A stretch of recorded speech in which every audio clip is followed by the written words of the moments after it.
3 কেটে মেডিকেলে চান্স পাওয়া পসিবল। স্ক্রিনে যাকে দেখতে পাচ্ছ ও রিদম, একজন সেকেন্ড টাইমার এবং ফাইট ব্যাক ব্যাচের স্টুডেন্ট। ফার্স্ট টাইমে ওর মার্ক ছিল 56.5 এবং সেকেন্ড টাইমে ও 81.25 পয়েন্ট পেয়ে শেরে বাংলা মেডিকেল কলেজে পড়াশোনা করছে।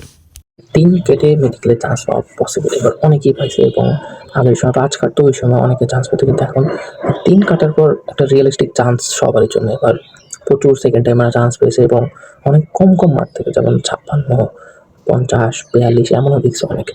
তো সেকেন্ড টাইমে ডেফিনেটলি পসিবল, ইভেন বড় বড় মেডিকেলও পসিবল, ঢাকার মধ্যে পসিবল, বিভাগীয় মেডিকেলগুলি পসিবল।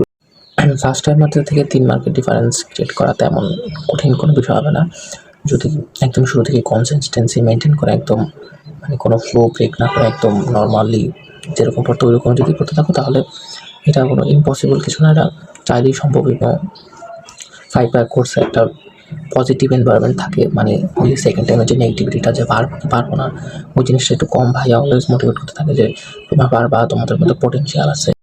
5 ব্যাক কোর্স আমার কাছে একদম মনে হয়েছে যে আমি পার্সোনাল কোনো টিউটারের কাছে করতেছি এবং মানে কোনো টিউটর রেখে আমি সেকেন্ড টাইম প্রিপারেশন নিতেছি, একদম 1-to-1 কেয়ারের মতো। একদম যে কোনো টাইম রেসপন্স, যে কোনো টাইম মেসেজ দিলে ভাইয়া থেকে রেসপন্স পেয়েছি, এবং যে কোনো মুহূর্তে আমার এটার সমস্যা, ওইটার সমস্যা, ভাইয়া এটার ক্লাস দেন, ওইটার ক্লাস দেন, এই পিডিএফটা দরকার, এই ডাউটটা সলভ করে দেন, মানে একদম বাসার সামনাসামনি অফলাইনের প্রাইভেট পড়ার মতোই একদম ফাইট ব্যাকে ভাইয়ের সাথে এমন মনে হতো আমাদের। তো এটা অনেক হেল্পফুল ছিল আমাদের জন্য।